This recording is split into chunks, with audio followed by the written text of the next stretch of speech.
दिनांक 5 ऑगस्ट 2026 रोजी निर्गमित शासन निर्णयातील विद्यार्थी हितास बाधक व विवादित असलेल्या सर्व तरतुदी तात्काळ घटनात्मक व कायदेशीर पुनर्तपासणी करण्यात यावी। तसेच सदर शासन निर्णय विद्यार्थ्यांच्या शैक्षणिक हिताच्या व भवितव्याच्या दृष्टीने अन्यायकारक असल्याने तो तात्काळ रद्द करण्यात यावा। या मुख्य मागणीसह एकूण 16 मागण्यांसाठी आदिवासी विद्यार्थी समिती नांदेडच्या वतीने जिल्हाधिकारी कार्यालयासमोर आजपासून विद्यार्थी बेमुदत साखळी उपोषणास बसले आहेत। यावेळी आदिवासी विद्यार्थी समितीच्या वतीने राज्याचे आदिवासी विकास मंत्री डॉक्टर अशोक उईके यांच्या नावे जिल्हाधिकाऱ्यांना निवेदन देण्यात आले।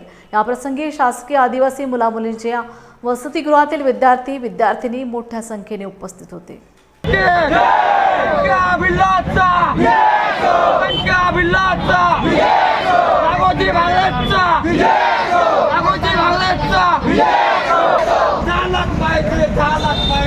आमची जो मागणी आहे ती मागणी आमचा 5 ऑगस्ट 2026 ला जो शासकीय वसतिगृहाचा GR निघाला होता त्याच्या अनुषंगाने सुधारित GR हा 14 ऑगस्ट ला शासनाने काढला होता, पण आम्हाला 14 ऑगस्टचाही GR मान्य नाही। त्याच्यामुळे आम्ही इथं उपोषणाला बसलेलो आहोत।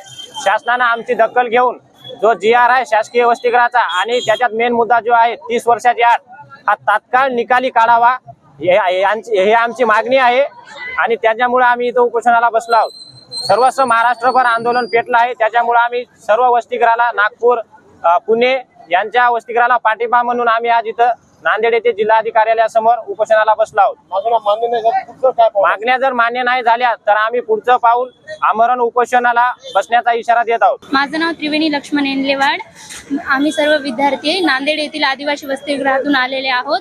आम्हाला 5 ऑगस्ट 2026 चा GR मान्य नाही आहे आणि त्याच्यात सामाजिक सुधारणा करून 14 ऑगस्ट 2026 ला नाही का एक GR जारी केला होता, तो सुद्धा आम्हाला मान्य नाही आहे। आम्हाला GR रद्द हवाय। माझं नाव शिल्पा नागरागामोड आहे। आम्ही सर्व मुलं इथे साखळी उपोषणासाठी आलेले आहोत। 14 ऑगस्ट 2026 चा GR रद्द झाला पाहिजे।